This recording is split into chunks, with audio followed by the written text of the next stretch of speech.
Всем привет! Ну, скажем так, сейчас люди уже начали обращать внимание на ту ложь, которая окружает их. Я имею в виду ту ложь, которая связана с космосом, полетами в космос. В общем-то, надо заканчивать эту тему, потому что надо идти дальше. Не зацикливаться на этом, да. Тем более, если те, кто убедился, что это ложь, то что на этом стоять? Просто надо скинуть себя ее и все. Хотя она продолжается. Вот покажу несколько секунд. Это Falcon запуск. Полетел, значит. Ну вот, если посмотреть сюда, то здесь какая-то бумажка осталась. Ну, при такой скорости она там осталась и будет лежать. Уже такие мысли есть, что как будто кто-то специально оставляет как подсказку, что это нереально, люди. Смотрите, что это не может такого быть. Ну, вот она двигается. Там же остается. Также вот посадка задом ракеты.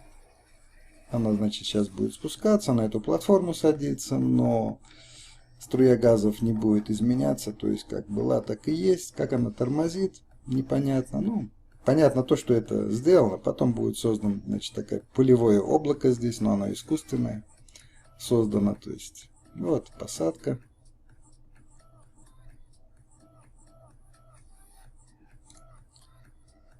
То есть, как она шла, была одна струя, так и садится с замедлением.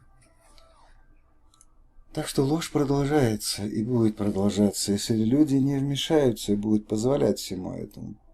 Будут фотонные двигатели, протонные, ядерные. Но раз люди принимают это, то, конечно, все это будет. Зачем же останавливаться? Чуть вернусь назад, потому что говорил день-ночь смена, да, и почему-то некоторые не поняли, говорят, что наклон планеты как бы влияет. Нет, ни на что он не влияет, эти 23 градуса, или там 23,5, не суть важно. Дело в том, что вот если выставить вот так вот и... Ну, разницы нет, какой стороной. Ну, скажем, любую точку взять, вот эту, да, например, вот здесь. Наступление темноты. Земля вращается вправо. Здесь наступление темноты.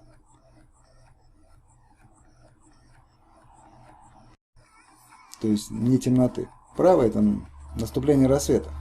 То есть что хочу показать. Вот если так сделать, вот, например, здесь точка при вращении планеты,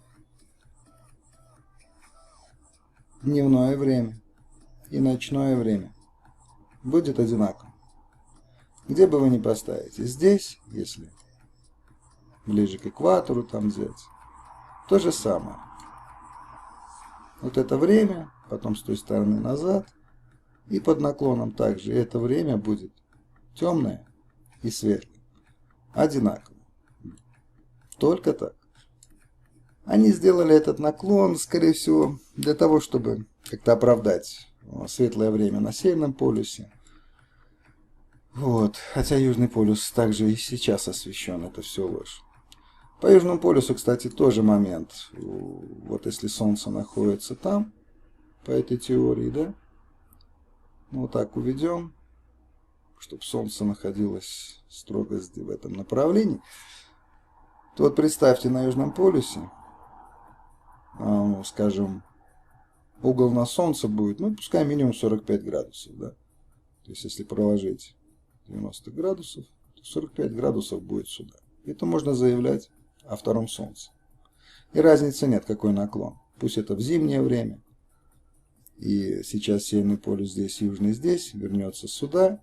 То есть Южный полюс подойдет сюда. Также сделайте 90 градусов, разделите 45 градусов. Солнце будет другое. Я говорю, можно заявлять на основании ихних же показаний о втором Солнце. Это то, что непонятно было с Южным полюсом и с наступлением рассвета и темноты. Только так, поровну всегда будет. Ну, а у нас в жизни, как мы видим, по-другому. Есть разница. Поэтому я и показывал, что рассвет начинается полукругом. Он также, конечно, имеется разница. В летнее и зимнее время немножко по-другому. Я говорю, это надо строить макет, смотреть, именно эффекты, какие будут световые, там будут изменения. Также я долго ждал, думал, ну хоть кто-то, может быть, заметит самое видимое. Вот во всей этой теории космической, да, самое видимое – это невесомость, на которую никто не обращает внимания. То есть показывают, космонавты там летают, предметы какие-то. Но взять по их теории также. МКС падает. На такой скорости летит, но падает 200 метров в день. Значит, какая-то сила и очень сильно тянет. О какой невесомости вообще может быть речь? Ни о какой. Но если так серьезно подойти к этому вопросу, никакой невесомости не будет. Только туда не надо прилагать какие-то силы или чего-то. Падает МКС, все, падает. Значит, ее тянет сильно. И люди, находящиеся там, также будут ходить по полу нормально, а не парить там, не летать. Также еще раз чуть назад, вот этот ролик, который показывал, на нем, почему я сказал, хороший ролик, на нем видно сразу два эффекта, то есть уменьшение Солнца в размерах и то, что оно идет по кругу. То есть самолет вылетал из Ньюарка, идет в Москву, ну, курс там будет где-то в районе 80 градусов, да, на Москву. Значит, север будет в том направлении, Северный полюс. Вот здесь идет Солнце. То есть, когда они взлетали, вот это вот Солнце, оно было, ну, если самолет вот так продлить, оно было сзади и чуть-чуть правее. Сейчас оно дошло сюда. То есть, оно идет по кругу. Для жителей, скажем, США, откуда он вылетал с Ньюарка, уже наступает ночь. И вот движение Солнца будет не на запад, а в сторону севера. Я прокручу быстренько.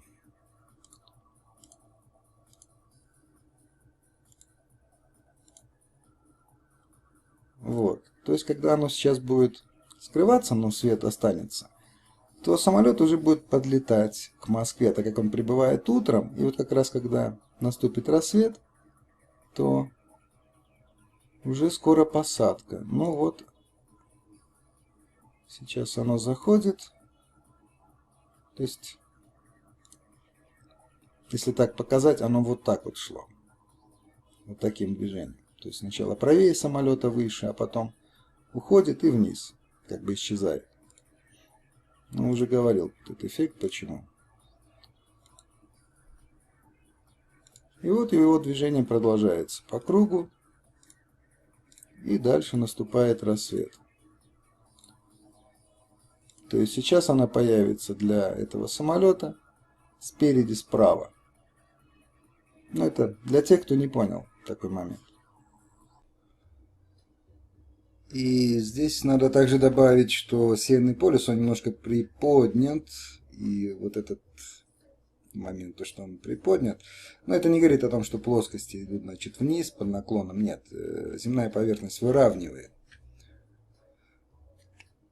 чтобы уровень был. А вообще, по Земле хочу сказать, сейчас не то время, неважно, где что находится. Во-первых, надо карты, нормальные карты, чтобы было правильное расстояние, правильное расположение материков. Когда это будет, тогда можно уже что-то считать, рассчитывать там, кому это интересно, да. Пока смысла нету этим заниматься. Еще почему нет смысла? Во-первых, то, что сказал карты. Во-вторых, сейчас есть более важные проблемы. Более важные. И, во-первых, научиться определять ложь, понять то, что она есть. Как вот с этим с космосом. Надо просто его скинуть, чтобы он больше не держал. Потому что, когда о чем-то дальше думаешь, и если остался при той позиции, что есть космос, полеты туда, они будут мешать, они будут держать, отвлекать постоянно.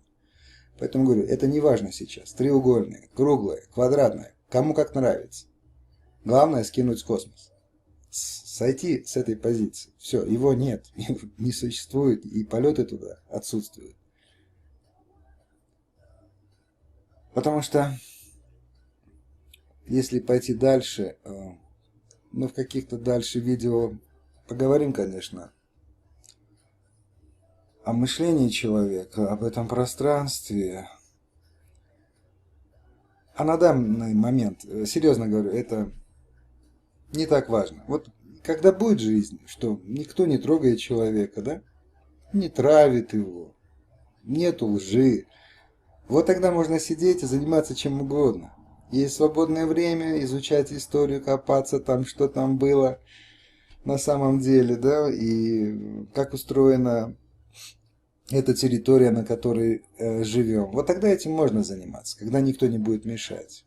Там были такие комментарии даже, вот надо арендовать самолет и полететь на антарктический круг, убедиться. Но не пустят. Можно, конечно, арендовать. Я как-то писал одному человеку, что были попытки, и много было попыток, заканчивались неудачно и даже трагически. То есть спонсоры, которые спонсировали, погибали. Как обычно, в автокатастрофах там какие-то непредвиденные обстоятельства, которые приводили к смерти. И, само собой, вся эта экспедиция просто рушилась. Поэтому сейчас об этом не надо думать, чтобы взять корабль или самолет и пойти туда. Конечно, это было бы хорошо, да. Но еще раз говорю, не в настоящее время. Поэтому на данный момент просто надо понять, что есть антарктический круг, он выше по уровню, Северный полюс, Солнце с Луной ходит над поверхностью. Вот, потому что сейчас наука также не даст продвижения этому всему, так как наука перекрыта определенной прослойкой людей, которые занимаются только тем, чтобы люди ничего не поняли. Вот. Сейчас надо помочь, каждый сам себе должен помочь, чтобы восстановить свое мышление, скорость мышления. Вот. Начать изменять себя. Много людей уже говорит о химтрейлах, об этих химтрассах, то, что сбрасывается. Это на самом деле серьезно и очень опасно. Но как в Википедии пишут, это городская легенда. Так вот, легенда как раз это очень серьезно. Они здесь показывают, значит, вот цистерны с водой, предназначенные для летных испытаний. Кто испытывает самолет с цистернами с водой? Это вообще глупость. Аппараты сверху, приемники воздушного давления. Это не приемник воздушного давления, так как приемники находятся снаружи. А это как раз вот салон самолета, который перевозит всю эту гадость. И никакая это не городская легенда. Потому что то, что происходит, и создание облаков, и перенос любых видов вирусов, находится также и модифицированная человеческая кровь. Есть такая компания Monsanto в США, которая захватила весь мир. Вот я знаю точно, что фермеры, у них проблема большая, так как они уже не могут закупать зерно нормальное, скажем, которое прорастает. То есть Monsanto продает им свое зерно, модифицированное, так как они уже загадили всю территорию и алюминием, и барием. В общем, я говорю, информации много, но это все серьезно, потому что мы потом это кушаем. И это дело надо как-то тоже останавливать, а не просто думать, что это городская легенда. Нет. Единственное, конечно, то, что я слышал, там говорят, что не может как бы след от самолета оставаться очень долго. Может. Это зависит, что на это влияет. Температура, влажность и давление. Может оставаться на самом деле долго, и 15, и 20 километров после самолета. Но потом он просто тает. Он исчезает. Если будет идти расширение с проседанием, это вас травит. А вот если просто расширение идет, и такое становится оно полупрозрачным, это вот создание облаков. О, какой выбросили. И все это реально. Ну, конечно, если только об этом говорить и не пытаться в ту же прокуратуру пойти, городским властям с такими же вопросами. Почему? Почему без разрешения, без согласия людей это происходит? Конечно, да, если 1-2 человека пойдет, ничего не будет. Поэтому надо объединяться и идти, и писать, и звонить, и требовать, чтобы это прекратилось. Если этого не сделать, ну, как говорится, сами виноваты. Здесь никто не виноват. Потом уже жаловаться не надо. Еще раз говорю, это очень серьезный вопрос.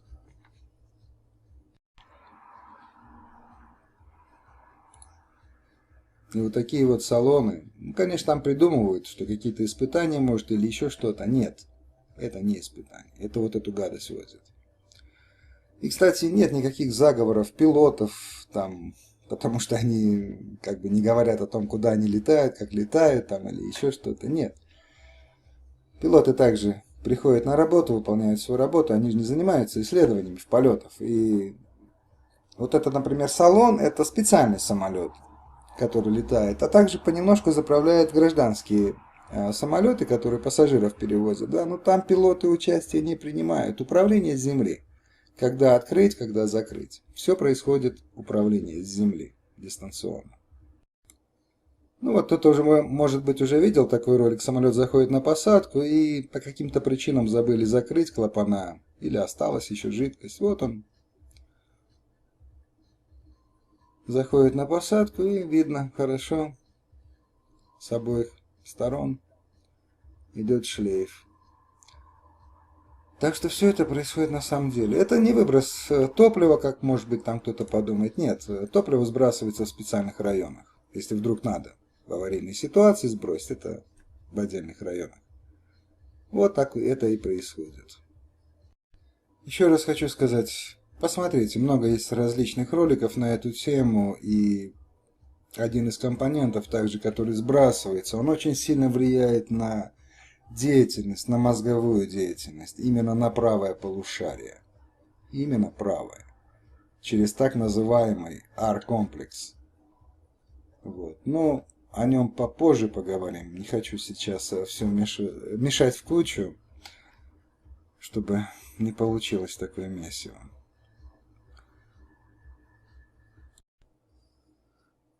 Да, много серьезных вопросов. Вообще, конечно, сейчас надо кардинально менять, желательно бы, конечно, и науку, но это пока невозможно вследствие тех причин, которых вы, я думаю, знаете. Но тогда хотя бы самообразованием заняться, конечно, это тоже тяжело, потому что информации много, и что есть правда, что неправда. Что-то замешано так, что и не увидишь, где тебя подставили, да. Но тот, кто начнет и продолжит, он со временем сам начнет определять.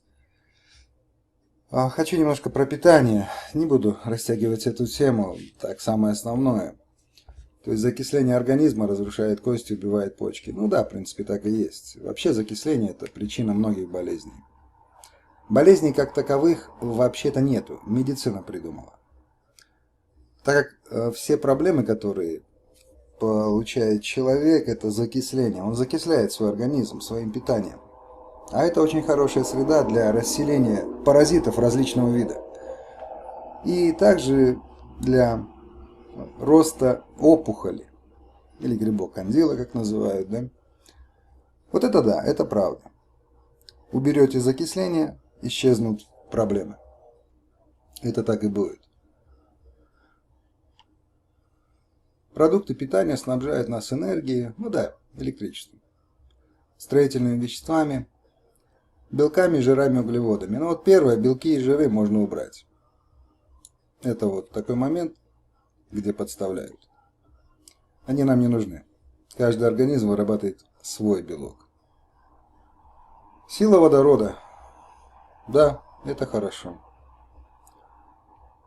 Вода, соль на данный момент. То, что дешево, то, что доступно. Сода, перекись водорода. Информации много, но это все на самом деле так и работает. Потому что сейчас, в смысле, так и работает, помогая человеку. Ну вот в чем подвох, такие вот моменты, как молоко, йогурт, нагрузка кислотная 2,8, яйца там 2,5, мясо. О, 67,9, ну да. Ну хотя я бы поставил и мясо, и молоко, и яйца в одну линию, на самом деле. Это то, что закисляет организм. Дело в том, что наш организм вырабатывает свой белок. А когда человек потребляет тоже яйца, мясо, даже зерновые культуры, это все чужеродный белок, который он пытается при помощи вырабатывания своей кислоты соляной это дело разложить. Вот. А если что-то Не то, что если, а много что не получается, это уходит в целлюлит, откладывается. То есть проблемы с целлюлитом. С овощами и фруктами также надо быть внимательным. Не все овощи и фрукты являются ощелачиванием организма. Нет.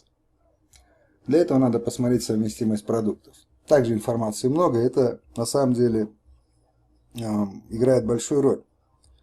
Не надо кушать несовместимые продукты. Почему все это говорю? Это напрямую влияет на мышление человека. Именно напрямую. Как человек питается, так он и мыслит. Поэтому многие моменты для многих непонятны, или трудно понимаемы, или очень тяжело что-то изучить и понять. Таких вот картинок очень много. Что хочу сказать, сахар. Это надо поставить один большой крест и забыть про такой продукт. Это не продукт, это то, что убивает. Кола, газировки, тоже крест. Это не продукт, и без него можно обойтись. Алкоголь, крест. Ну уж, если не втерпешь, как говорится, ну хотя бы к минимуму свести. Там, вино красное, да. Если его, ну невозможно, как кому-то без этого. Белый хлеб, крест и забыть. Это не продукт, это то, что убивает. Легкий окислитель мясо, рыба, ложь. Это надо вот сюда ставить, сильный окислитель. Овощи, легкий окислитель, ну неправильно. Это надо разбирать уже отдельно. Также здесь лежат орехи, как бы, да, это белок, хотя миндаль почему-то сюда переместили. Десерты, как кофе, да, это все окислитель. И что хочу сказать, но если уже невозможно без мяса, там, рыбы, ну, надо свести к минимуму, то есть минимум. Ну, когда не втерпешь, вот, рыбу там запечь, только, конечно, не жарить. Масло перекаленное, это как олифа. Олифа из масла так и готовится, перекаливается, получается олифа. То уж если мясо поел, то надо будет дать живой пищи организму, больше воды. Все понятно, что сразу резко это невозможно. И там невозможно, конечно, сразу там к сыроедению прийти. Вот. Но если тяжело, не надо сыроедения, ну хотя бы больше вот зелени, фруктов, овощей. И на минимум мясо, рыба. Хлеб также можно заменить, ну, частично ржаной или хлебцами, то хотя бы так. Но вот на этой группе это надо ставить крест желательно и забыть. Даже как-то давно читал кремлевскую диету, там на сахаре стоит просто крест. Таблица совместимости продуктов. Вот здесь, скажем, яйца, да. Вот желтое это допустимо. Номер 4 это сметана. Но это ужас. То есть, что хочу сказать. Если яйцо, то вот здесь все красное должно быть. Ничего сюда не подойдет, кроме как именно зелени. Трава, зелень. Все. Если кто-то хочет есть яйцо, лучше пусть 2-3 яйца съест, но ничего больше. А часа через 1,5 надо выпить много воды. С солью, конечно.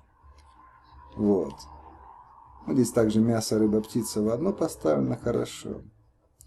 Сметана.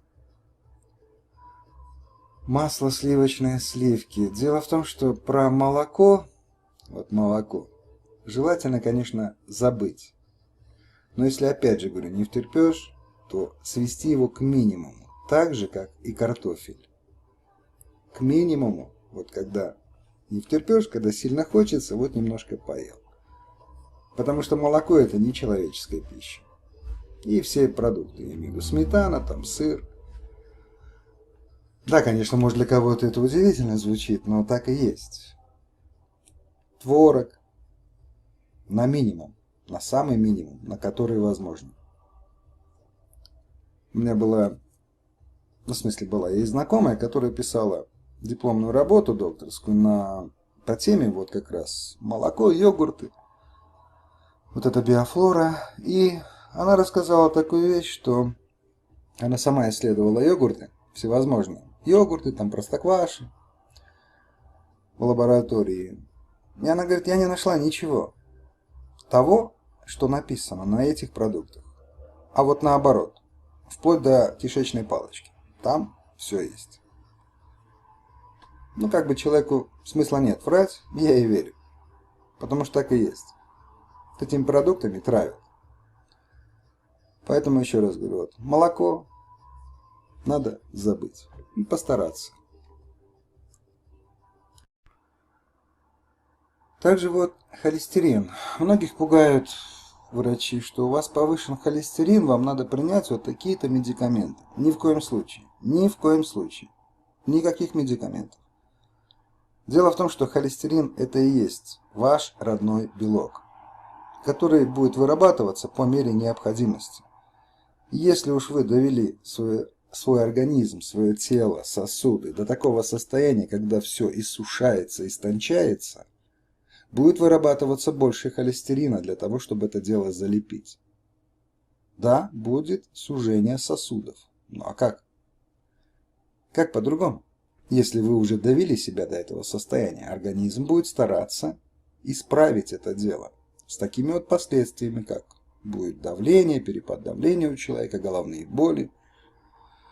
Вот. Но деваться уже некуда. Поэтому холестерин это родной белок. А вот когда употребляете чужеродный белок, как я сказал, он будет уничтожен, переработан. Все проблемы от закисления. Если поесть, например, мясо, да, кислоты будет много, и в желудке оно останется на долгое время, кишечник оно не пройдет. И лишь пройдя поверхностную обработку, потом, когда выровняется баланс, а мясо задерживается надолго, 14, 16, 18 часов в желудке, то потом только пропустится в кишечник. Но только в поверхностном обработанном виде. Как-то один раз русский один профессор, я не помню фамилию, он проводил опыт и показал. 2 лягушки, одну сварил, одна живая. И в желудочный сок хищника положил. Так вот, та, которая была вареная, она лишь поверхностно обработалась. А которая была живая, она практически вся растворилась. Вот так и человек должен питаться. Живой пищей. Энзимы должны работать, не разлагать, а расщеплять эту пищу. И тогда в кишечник пойдет то, что надо. А так, как сейчас люди живут, особенно большое употребление хлеба залепляет кишечник. Один японец хороший опыт показал. Он брал после 40 лет людей и показывал кишечник в каком состоянии, запуская зонд и снимая это все, делая запись. Чем он лечил? Да ничем. Содовый раствор. Промывка. Убрал из питания на какое-то время этих людей все то, что приводит к этому. Пожалуйста, через месяц показал, розовенький кишечник, дышит, двигается, все отлично. Поэтому вот я говорю, то, что есть сейчас на данный момент, это вода и соль, очень важные для человека. Сода, перекись водорода, то, что приведет в порядок организм, выровняет баланс. Выровняется баланс, поверьте, паразитам жизни не будет. Они будут просто помирать. А люди занимаются, чтобы вывести паразитов, какие-то моющие там, не моющие, а очистительные средства, очистить организм. Но это все яды. Ну, один раз можно принять, скажем, пару месяцев потратить на то, чтобы привести себя в порядок, выровнять баланс кислотно-щелочной, а потом один раз яд, добить, так сказать, их. Но не возвращаться к тому питанию, которое было, иначе получите все обратно. Плохой, хороший холестерин. Да чушь это все. Нету плохого, хорошего. Также вот как-то раньше писалось, не знаю, сейчас пишут, нет на бутылках с маслом, там содержание холестерола. Холестерол это чужеродный холестерин. Вот. Поэтому холестерин не будет в организме появляться только от того, что, как говорят, человек кушает жирное там или что-то подобное, да? Так как еще раз говорю, все в желудке, в этой печке пройдет первичную обработку кислотой. И никакой холестерол уже не попадет ни в кровь, ни в кишечник. Все будет разложено. Ну так, немножко о питании. Да вот еще, пока не забыл, не хочу оставлять один момент. Дело в том, что когда предыдущих роликах я говорил, где я показывал, как пока нам показывают кометы, значит, вот это вот все, да, и я сказал, что Челябинский метеорит это как бы был реальный объект. Ну, скажем так, я не обманул, просто сразу много информации, да еще такого рода, она не всегда хороша сразу, в большом количестве, да, скажем так. Вот, и сейчас хочу объяснить просто этот момент, что на самом деле Челябинске не было метеорита. Вот съемка того времени, значит, да.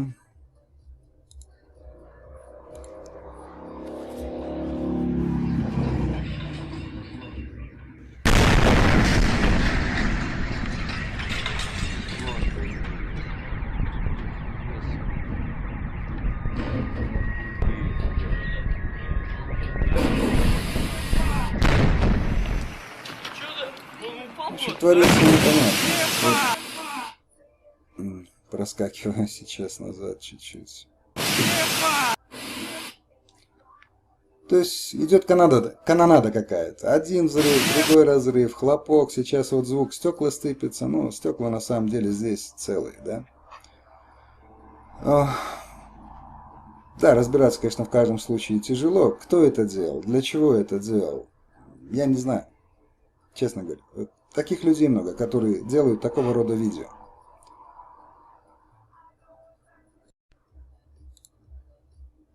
Потому что на самом деле, если, как было показано, его сбили один раз, он там взорвался и все, то откуда такая канонада? Ну и вот такой момент, это якобы вот сюда упало что-то, да, от этого метеорита. Ну, посмотрите, разве это место падения? Вот такая яма. Под углом падающий предмет тела, оно оставит борозду. Но не такую яму. Тем более это осыпавшаяся старая какая-то яма. Это видно, что ее вырезали ровно. Там зажгли что-то.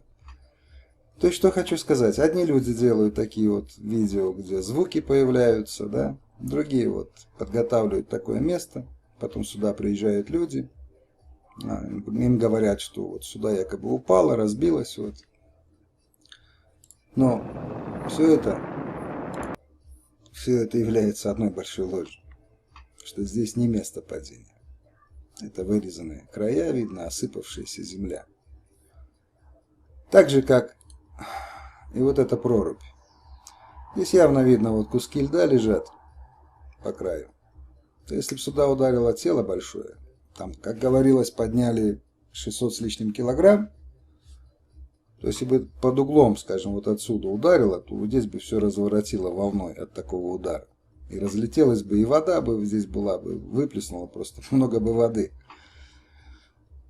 Потому что когда это только произошло, в тот год я посмотрел сразу вот эти два момента, как ту яму и вот эту прорубь, и все стало понятно. То есть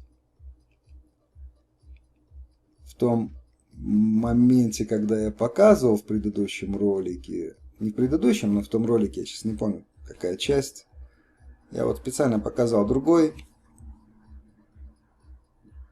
съемку, которая очень похожа на Челябинский. Также вот идет след, раздваивается. Но там не видно никакого объекта. Его нет. То есть, если что-то летит, то это какое-то тело впереди, а вот этот след, там инверсионный или дым это, ну хотя это не дым, да, он сзади будет. Вот, просто не хотел это оставлять. Так что сейчас вот объясню. Вот покажу еще один момент, как это все дело для нас рисуется. Вот видите, что проходит.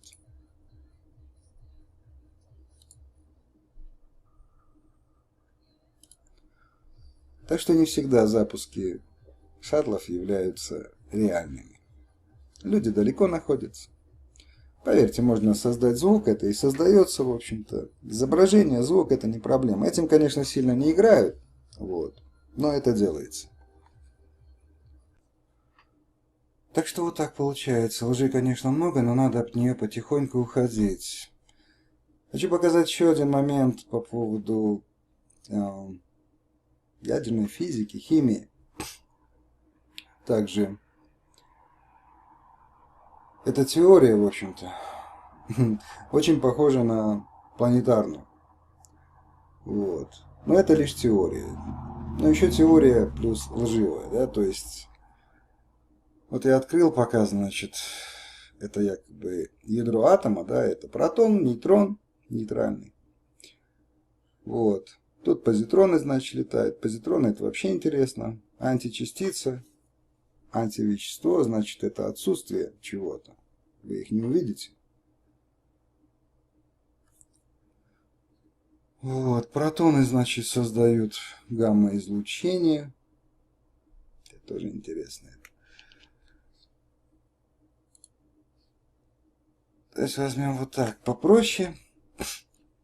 Ядро атома носятся электроны, напоминающие планетарное строение.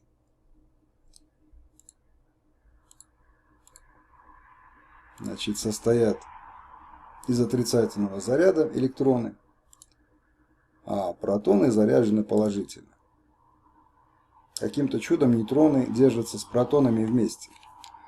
Хочу сказать сразу, вот это тупиковый изолятор, который не сможет пропустить, не создать, то есть электрический ток или световое поле, или что бы ни было.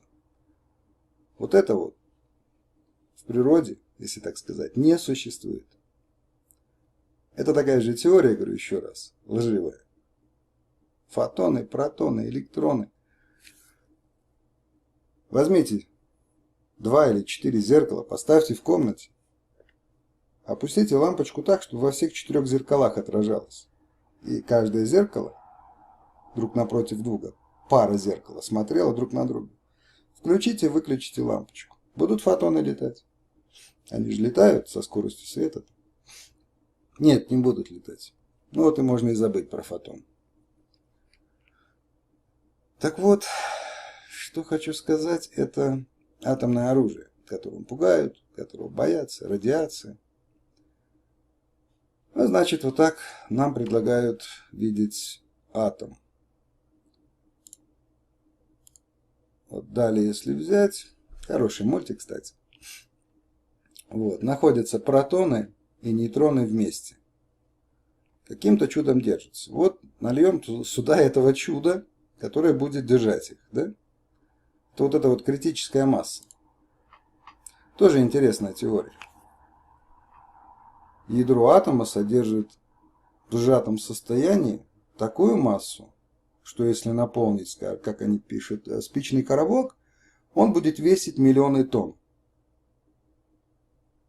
Ну, вообще ничего не смущает, нет, как это, из ничего сделать миллионы тонн. Что там сжато?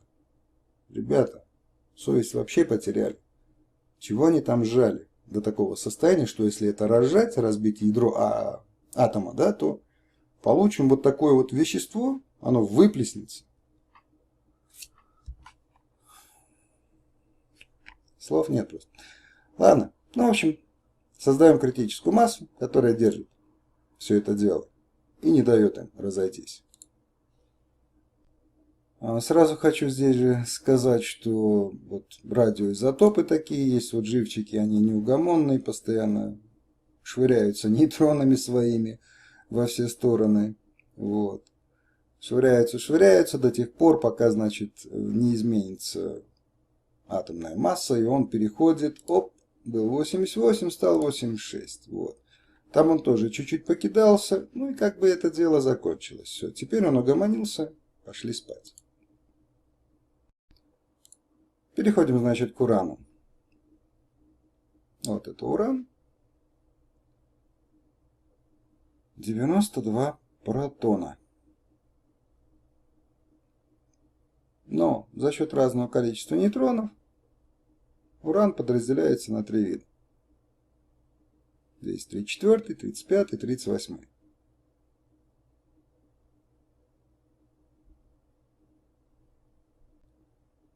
Да, и вот, значит, оружейный уран это 235 можем. Из 238 они его делают также. Ну, возьмем, значит, уже готовый продукт.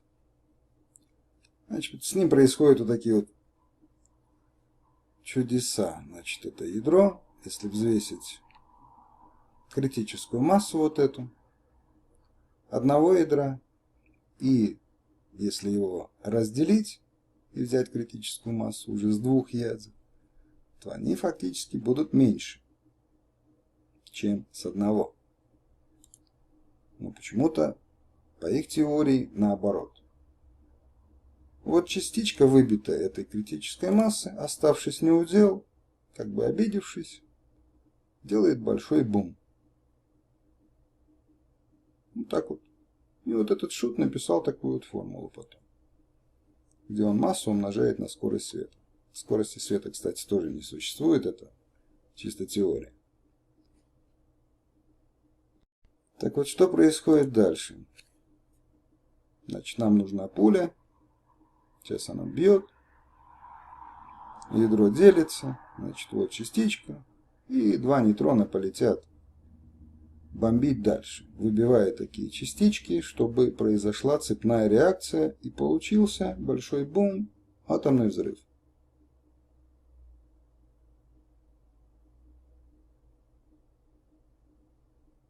Но это показано так, пока не попадут. Как попадут, из них будет выбито с каждого опять по 2 нейтрона, почему-то по 2. И пойдет вот цепная реакция, и будет вот этот самый атомный взрыв. Ну, как бы вот на этом построена теория вся. И значит, вот один заряд атомный, который размером с мячик для гольфа, равносилен, вот этот стадион здесь показывают, вот, обыкновенной взрывчатки. То есть вот маленький мячик для гольфа имеет такую мощь. Вот так, значит, из урана они добывают 235, который меньше, и вот из него создается вот это атомное оружие. Вот так, значит, происходит процесс, когда они выбивают 235.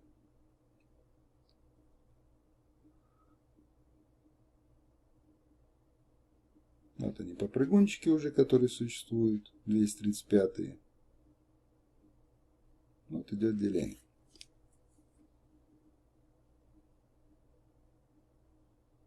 Ну а потом, если попадет 238, то он становится 235.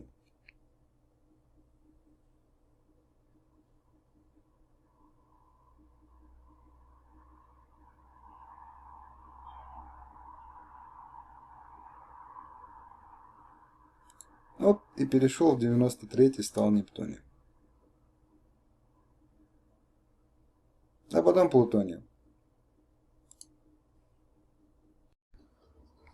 Так вот, Плутоний. Плутоний был открыт группой сотрудников Калифорнийского университета. В общем, с помощью 60-дюймового циклотрона.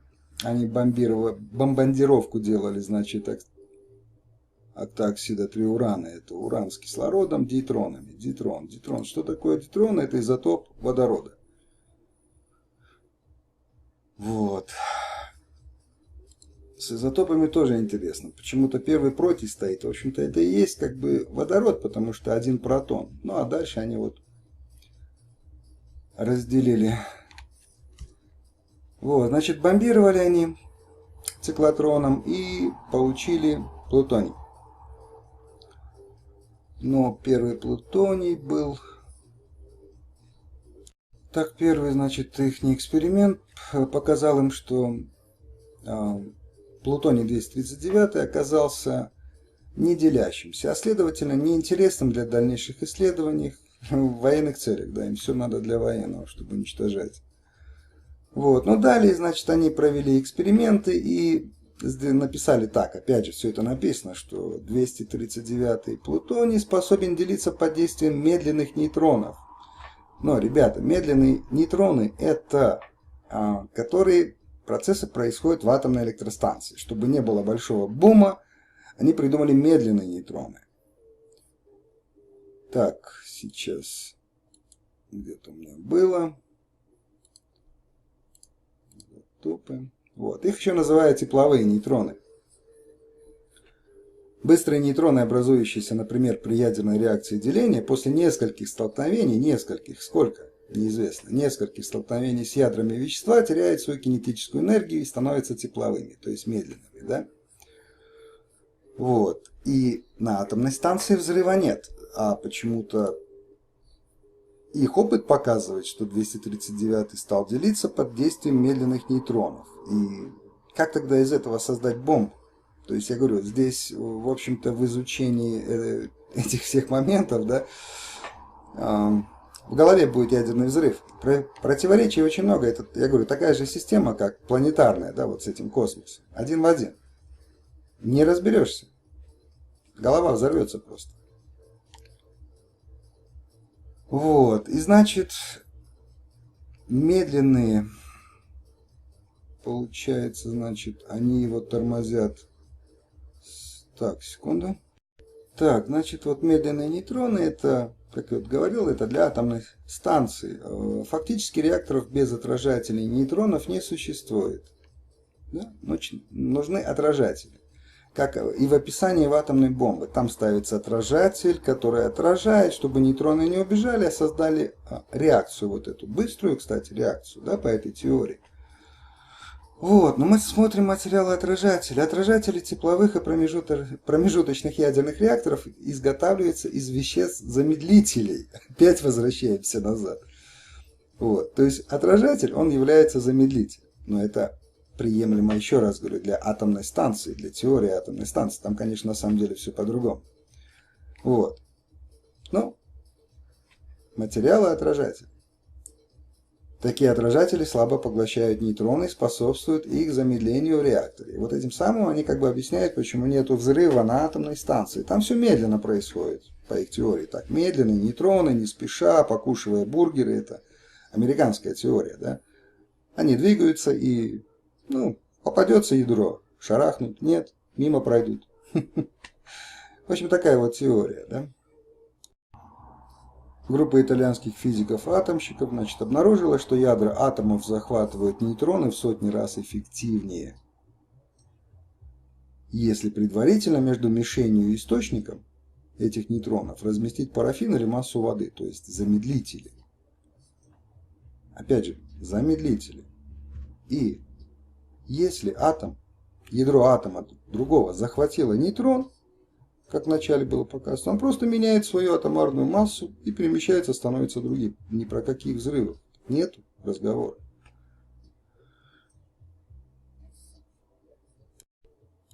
Так, сразу хочу сказать про радиацию, то, что пугает людей. Это альфа, бета, гамма излучение. Да? То есть альфа это гелий, бета это водород, а вот гамма это нулевая.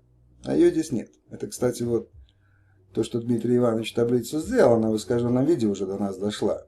Где нулевой порядок? Это как раз и есть гамма. Но ее здесь нет, отсутствует. Они заменили гамма, значит, там что-то связано с протоном. Вот. Но это чушь полная. То есть нулевой порядок. Это гамма, водород. Это бета, а гелий это альфа-излучение. И уж они никак не будут настолько опасны, то есть не настолько опасны, а опасны вообще. Как нам это все дело преподносится. Потому что, вот, например, когда вот эта авария была в Чернобыле, ну, в Припяти, там станция рядом с Припятью, на Украине. И я когда делал пробы, то это было на 3-й день после аварии. И там возраст и цезия, и стронция показывал разные года. Там, и 18 лет, 7, 30 с чем-то, я сейчас не помню точно. Вот. Ну, все эти исследования как бы шло через ГБ, госбезопасность, потому что без них же никак нельзя. Да. Вот они, значит, возмущались и говорили, что это ошибки, такого быть не может, авария недавно произошла. Они одного не понимали, что на нашей территории вот этих вот так называемых радиоактивных веществ их так полно. Просто не разбросано, а находится неравномерно. Вот. И хочу также сказать, что вот 6 месяцев там в разных местах брал пробы, исследовал, а на 10 дней покинул ту территорию в другой город, совершенно в другом направлении, за 1000 километров. И находясь там 10 дней, я с собой взял ТЛДшку, это такой накопитель, вот, этих 3 излучений. Так он за 10 дней в другом городе показал в десяток раз больше, чем за 6 месяцев моего нахождения был везде, то есть и станция, вся эта зона, и намотался по кругу очень много. Вот. За 10 дней больше. И нормально, люди живут в том городе, ничего не происходит, абсолютно ничего. Не надо бояться радиации на самом деле. Все это, вся эта ложь, которой радиация пугает, является только ложью. Вот это альфа-излучение, гелий, у него атомов больше, водорода меньше. А вот нулевой, это и есть из чего строится все остальное. Поэтому гелий, скажем, более плотный, чем водород и нулевой, он отражается легче. Его можно отразить плотным картоном. Ну, водород уже потребуется там фольга, скажем, несколько слоев. А вот начальный, так как он не плотный, он проходит все, практически все. Ну, так, чтобы понятно. Вот. Но никакой радиационной болезни, то есть лучевой болезни, ее не существует. Абсолютно, это выдумка. То, что там показывали, когда в Чернобыле произошло, люди умирали вначале совершенно от другого. Там большая порция йода была 131-го выброшена, люди надышались. Пожарники там просто, как говорится, ошпарены были, горели. Вот так вот происходило. И, кстати, вот в таблице Менделеева здесь нет никаких показаний про нейтроны, электроны или что-то другое. Ну что, он не знал разве об этом? Знал, конечно. Что этого нет. Поэтому Нобель против него войну и открыл. Добиваясь того, чтобы нулевую группу убрать и раскидать вот так газы после более тяжелых металлов. В общем, навели бардак в этой таблице. Фактически, в общем, атомная электростанция является обыкновенной тепловой станцией. То есть вот если реактор на самой станции вот это все дело циклотронится, да, материал накаляется, греет воду, ну здесь простейшая схема. Вот, образуется пар, который крутит турбину, ну и турбина крутит генератор и вырабатывает электрический ток. Это тепловая электростанция. А вот то, что от людей спрятали, вот если представьте, скажем, дома на циклотронил кусочек, да, тебе и отопление, и горячая вода. Дешево и зло. Но нет, вот это дело они спрятали от людей. Создали эту ядерную физику. Ядерную физику знают только по-настоящему, то есть как это дело все существует. Мало людей. И все это в закрытых помещениях, исследовательских помещениях, какие-то там десятки грифов, секретно, топ-секретно и т.д. и т.п. Само собой, за это им деньги платят большие, чтобы они молчали. Да, даже в этих организациях, я скажу, не все люди знают реалии. Потому что они только исполняют указания, какую-то работу делают. И лишь в каждой организации, скажем так, несколько человек знают реалии. Что такое атом, как это происходит на самом деле. Вот так вот и украли, как говорится, у людей более дешевую, скажем, обогрев, тоже электричество можно делать, да, добывать. Это было бы нормально. На циклотроне, скажем, контора какая-нибудь, позвонил, приедьте, на циклотроне мне там. И все нормально. Не надо платить таких денег, тратить столько ресурсов на подвод труб там, какие-то кочегарки делать, да и все остальное, покупать дорогостоящие печи. Вот так. Если бы это все люди получили, конечно, то было бы, конечно, эффективнее и дешево. Но украли у нас это. И сделали из этого большую тайну, как ядерная физика.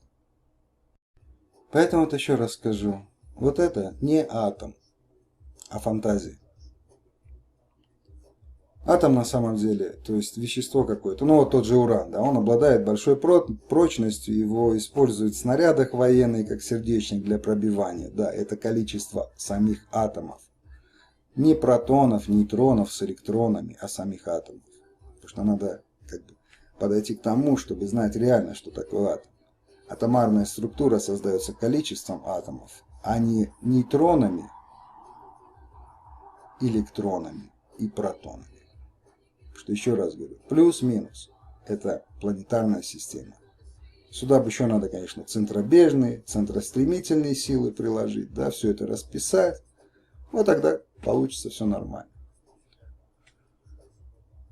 Но видим, как такого они сюда не сделали, они перенесли это все на планетарную систему. Просто еще раз говорю, единственное, вот просто если сейчас кто-то поверит, поверьте, это не атом, еще раз говорю. Абсолютно. Постарайтесь посмотреть. Есть работы людей. Каждый человек сам должен искать. Не ждать ответов. Потому что так приучили. Именно приучили. Получать готовые ответы. Надо работать самому. И только так человек сможет сам добиваться чего-либо. И еще расскажу по поводу радиации. Радиация только может обжечь, когда этот материал раскален, но не больше. Поэтому вот, когда отрабатывают, уже температура падает в стержнях, их достают, в воду складывают, чтобы они остывали там, а потом заново. Циклотронят и вперед заново работать. И хочу сказать, что вот посмотрите на размер бомбы. Я не буду показывать все, я думаю, видели разные размеры. Но все они огромные. Если брать первые испытания, там то ли 18 метров, то ли 16 метров длина была. Зачем такой размер для маленького количества? Ну да, они там описали, что вокруг еще взрывчатое вещество положили, чтобы оно взорвалось и сжало еще, как бы усилило этот взрыв. Но это чушь полная. Вот здесь, как видно, отверстие. А здесь находится два, как правильно сказать, два вещества. Из чего оно состоит, я понятия не имею. Но я хочу сказать, как происходит этот взрыв. Одно вещество должно создать быстрый взрыв для создания какого-то вакуума. А второе вещество, вылетая наверх, создаст тягу за счет горения. Еще раз говорю, я не знаю, какое вещество. В общем-то, мне это не интересно. Но принцип, а то, что показывает атомный взрыв, именно такой. Сначала взрыв для создания вакуума и выброс горючего вещества. Вот эта бомба создаст красивый гриб. Хочу показать вот эту подставу с Японией, Хиросима, Нагасаки, да, вот показывают там взрывы, да. Вот это вообще непонятно, что за облако сюда поставили. Вот такой вот взрыв, да.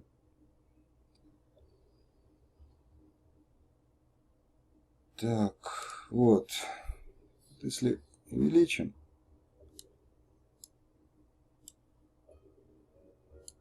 Здесь, во-первых, над всеми этими фотографиями поработали. Потому что наложили облачность именно над сушей. Чтобы не видно было. Сопоставить, скажем, этот район. Но это не Хиросима. В Хиросиме вот этого водного пространства, вот такого, здесь остров какой-то, вот там вода, нет. Оно есть в смысле, но оно в стороне. И в другом месте. Так что это не Хиросима. И вот это вот облако какое-то. Ну вот взрыв, да. Вот его радиус всего лишь. Это вот облако сюда монтировали.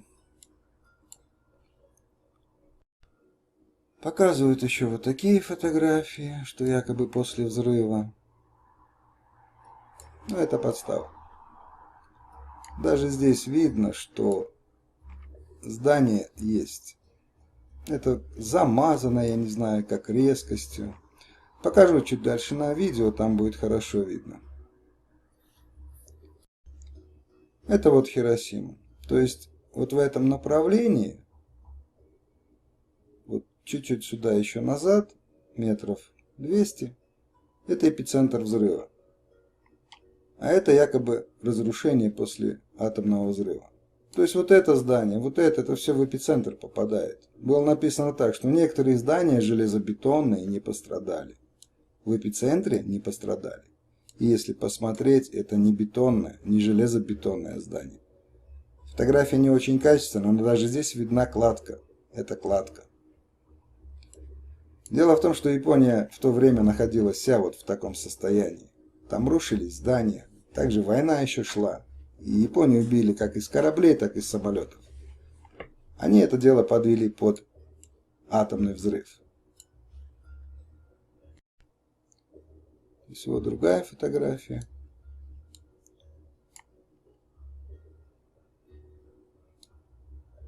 Вот здесь получается вот канал и вот этот схождение, как, да, и вот здесь эпицентр взрыва.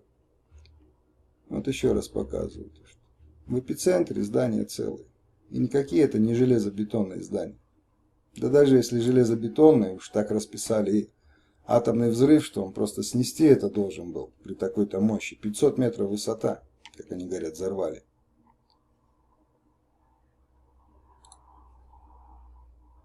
Покажу еще фотографии.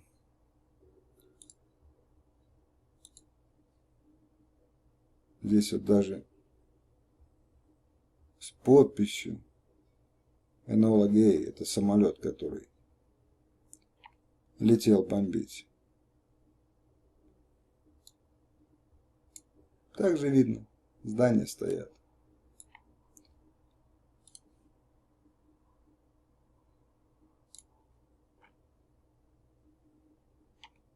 Вот здесь эпицентр взрыва, с другой стороны, с этой стороны как бы.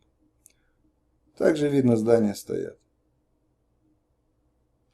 Ничего не разрушено.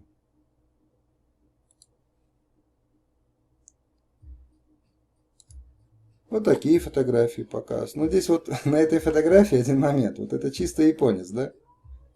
Плащ такой накидки, да? Военный.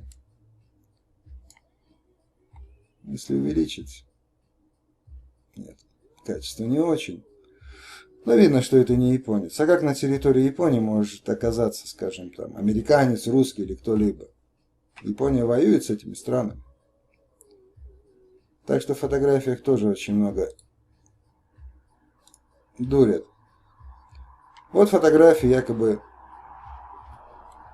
Хиросимы. Но это Токио. Вот это Токио.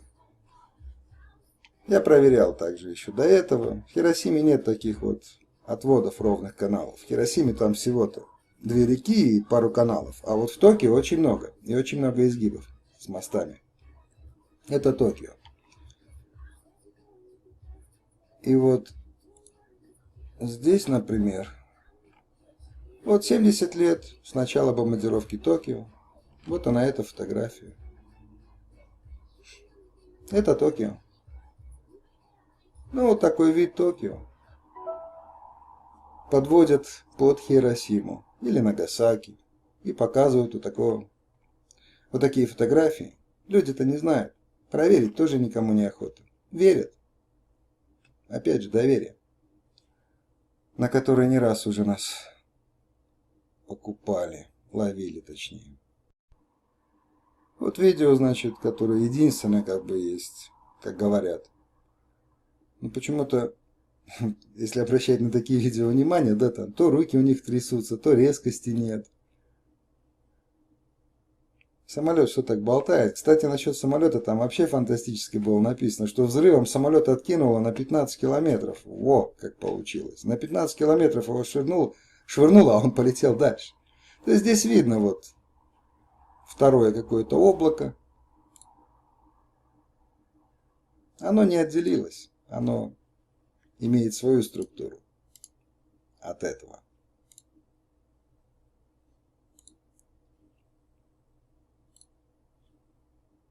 Также здесь вот видео. То есть вот это взрыв. Это, скорее всего, тоже какой-то композитный видео. Ну, вот это вот облако, да, оно отдельно, и тут спора даже нет, потому что с разных сторон оно находится в разных местах. Потом показывали, значит, взрыв еще в Нагасаки.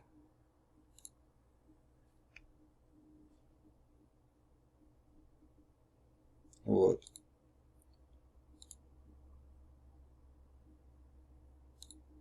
Потом вот так оно идет. Все белое. не земля здесь как бы, вот все белое. Потом вот так показываю. В общем, монтажом занимаются, да? Что-нибудь показать, опять же. Вот также видео. Это в России. Атомный взрыв в воде.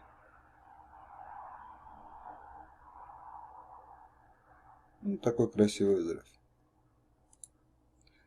То есть, как бы должно быть в воде, вот, скажем так, вот отсюда до сюда, вот эта территория должна приподняться, да? Потом выброс. Ну, так как бы сразу вверх бьет. Ну, сейчас покажу нюансы все. Вот так, значит, взрыв. Теперь с другой стороны.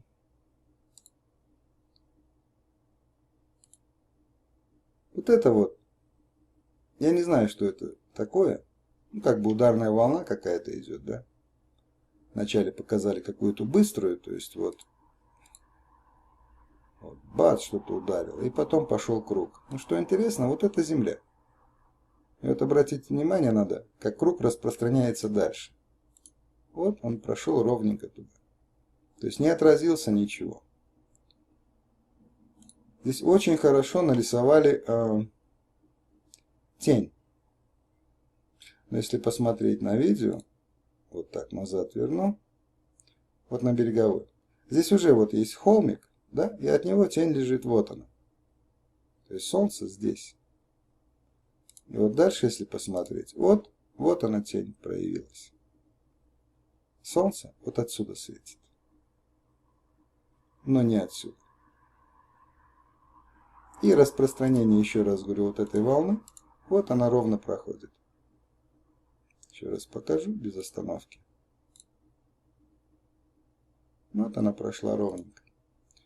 Хотя как бы должна была отразиться, но не так пройти ровно. Следующий момент в этом видео, как падение осколков.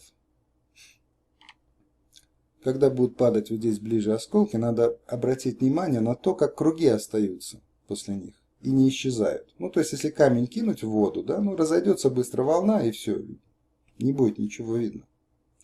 Вот на эту зону надо обратить внимание.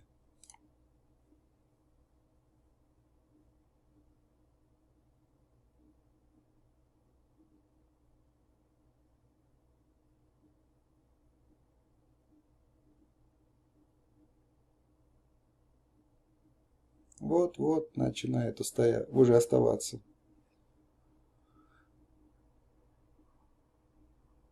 Вот они остаются. Я не знаю, я не мастер кинематографа, скажем, как это делается. Мне тоже это не интересно, но так быть не может. Ну, упало что-то, разошлась волна, но она не может остаться. Вот, кстати, хроника. Запись атомного удара Хиросимы. Да, и показывают. Но это не Хиросима, говорю еще раз, вот это вот. Это, если посмотреть, я вот это здание видел, сейчас просто не буду возвращаться, я хочу показать именно вот этот кадр. Вот он. То, что я показывал, это Токио. Это не Хиросима. То есть, вот назад вернусь. Вот он. Вот здесь шире взято.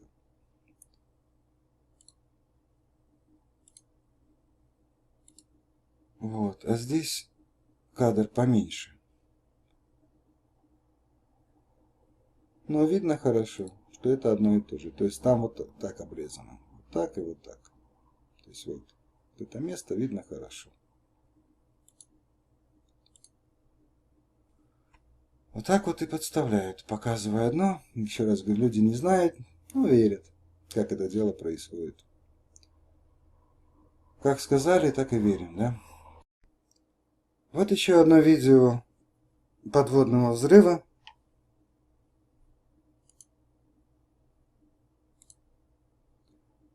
Вот это гражданское судно, я так понимаю. Вот откуда идет волна. С правого борта, с правой стороны. Вот она прошла. Вот военное судно. Здесь тоже справа борта ему идет. Вот он. Так, еще раз назад.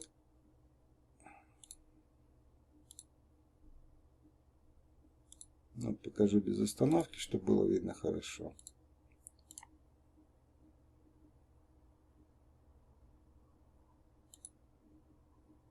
Что показываю дальше?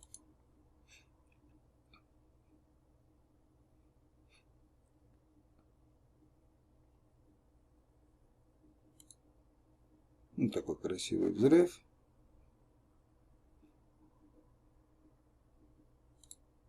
Вот это гражданское судно.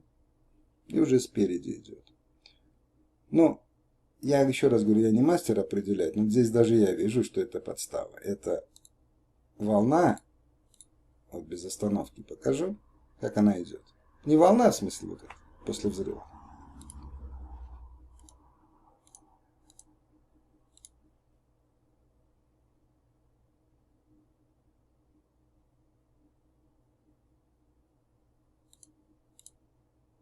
Надо обратить внимание, птицы спокойно летают.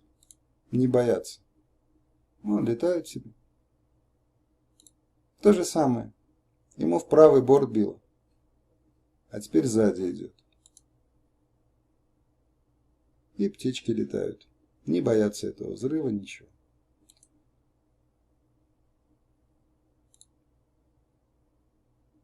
Если посмотреть дальше, вот здесь показано, как строился взрыв.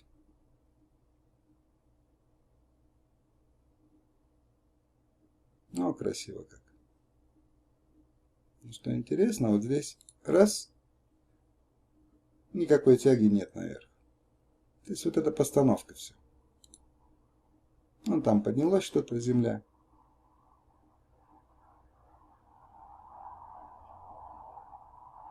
Вот. Человек выделил, специально показал.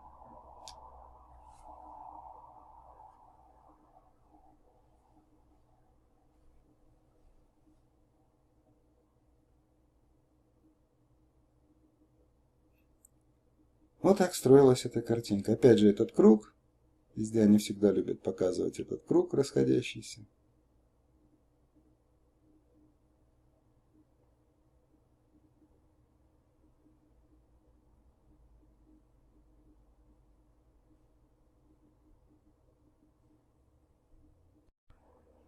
Вот еще запись одного взрыва.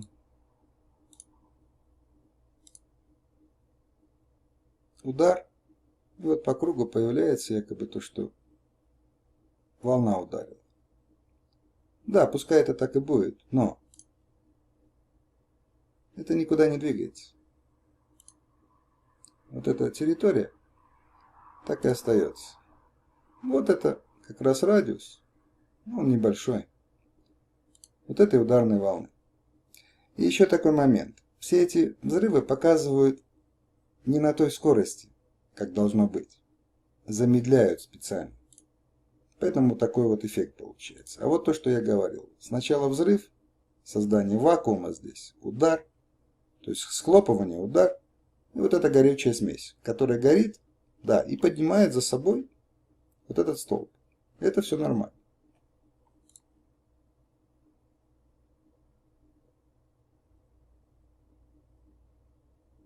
Никакого гриба, пожалуйста. Вот две фотографии, два разных взрыва. Вот здесь по цвету можно видеть разный цвет. То есть разное вещество использовалось. Но вот именно за счет горения оно еще так вот подкручивается. Оно вот создает вот эту тягу. Но вот то, что в начале, это вот эта зона, где сам удар, вот, он небольшой. Вот здесь тоже видно. Вот еще одна видеозапись. Рассмотрим ее тоже. Здесь много нюансов. Вот деревья. Вот здесь видно, что ровные ряды деревьев. Но также видно, что по листве, скажем, это разные деревья. Какие-то имеют кроны маленькие, какие-то побольше. Здесь они объединяются. Ну, посмотрим. А вот это после взрыва. И я так поставил момент сразу, чтобы понятно было.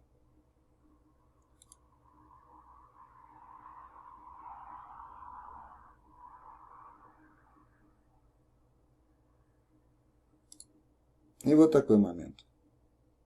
То есть вон они, деревья.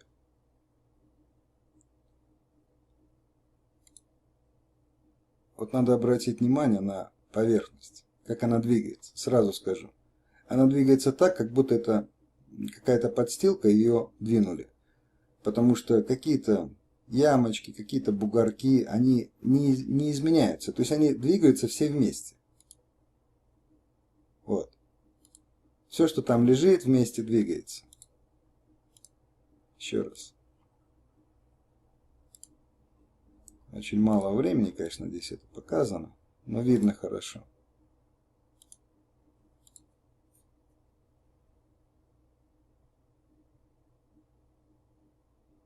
Назад. А теперь посмотрим на сам вот этот взрыв, который был, где деревья. То есть вот здесь вот момент появления вспышки, вот это, используется солнце. Именно солнце, чтобы сделать вот такой засвет. Потом получаем вот такой красивый взрыв. Они почему-то все разные. Ну вот разложили этот взрыв, пожалуйста. Что это такое? Вот это солнце. А вот это все композитное.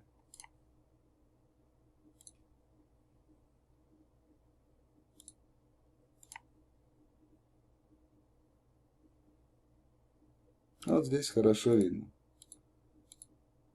То есть над землей. Солнце, а потом построение самого взрыва.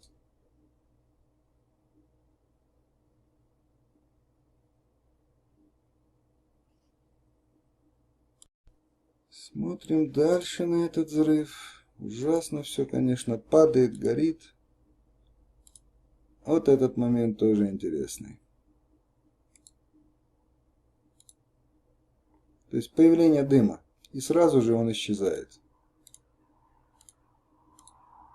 И потом снос здания. Но надо обратить внимание вот на эту часть. То есть вот это все улетит, а вот эта часть останется. Вот ее видно, конечно, очень короткое время.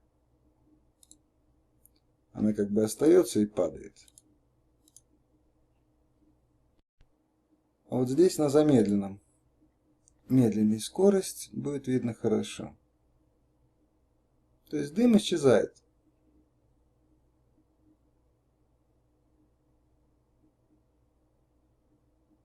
Потом удар, и вот эта часть остается.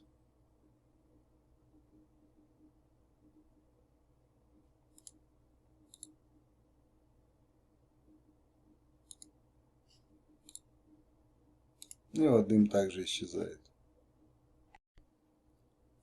Также и вот здесь на видео видно. Сначала идет вот с этого направления, вот как бы справа налево волна, а потом бьет с другого направления. Вот так. Сначала отсюда, потом отсюда. То есть вот так вот играют в кинематографе, да, вот этими вот делами, показывая опасность этого оружия.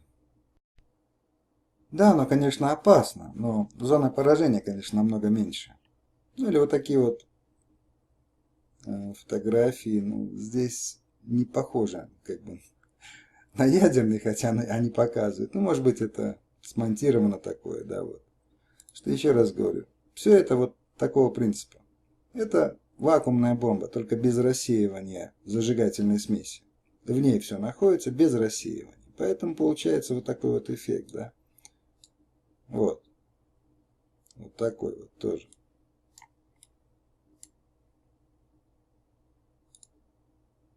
Здесь плохо. Далеко фотография. То есть вот удар, вот горение, это начало взрыва сфотографировано. Вот зона поражения. Но отойдет она еще чуть-чуть в сторону и все. Опасная, конечно, но только именно в этой зоне поражения. Но плюс звук будет сильный, ударный, как бы уши защищать, да, надо. Вот. Но никакой радиации там опасно ничего не будет. Так что вот так вот и получается, что надо кардинально менять и науки, и свое мышление, чтобы уходить от этой лжи, сбрасывать. Сбрасывать с себя всю эту ложь, освобождаться. Потому что они просто издеваются, да. Под ядерный взрыв спрятали то, что помогло бы людям, да. Легче жить, столько не тратиться на получение электроэнергии той же и обогрева. Ну, все это дело прихватизировали, да. А людям фигуру из 3 пальцев показали. Ну и также вот эти ядерные взрывы. Конечно, да, я быстренько прошелся по всему, но кто хочет, поищите, посмотрите, информации также достаточно. Просто этой темы не надо бояться. Еще раз говорю, радиоактивность не опасна. Я там 6 месяцев пробыл. И говорю, никакой опасности нет. Только лишь обжечься можно, когда на циклотроненный материал потрогаешь. Температура большая, да. Но ничего более. Вот так вот. Так что, ну, кто захочет, попробуйте, поищите. Найдете много видео, его достаточно. Просто то, что я показываю, на что обращать внимание. Ну, пока, как скажем так, затронул одну тему, другую там. Ну, пойдем немножко дальше. Потому что, почему эту тему затронул? Дело в том, что это атом, да? И надо понимать, что атом совершенно другой. Так как это пространство состоит из атомов. И это надо знать, как это на самом деле. Еще раз говорю, атомы есть только атомы. Без нейтронов, протонов, электронов. Удачи всем! Дерзайте!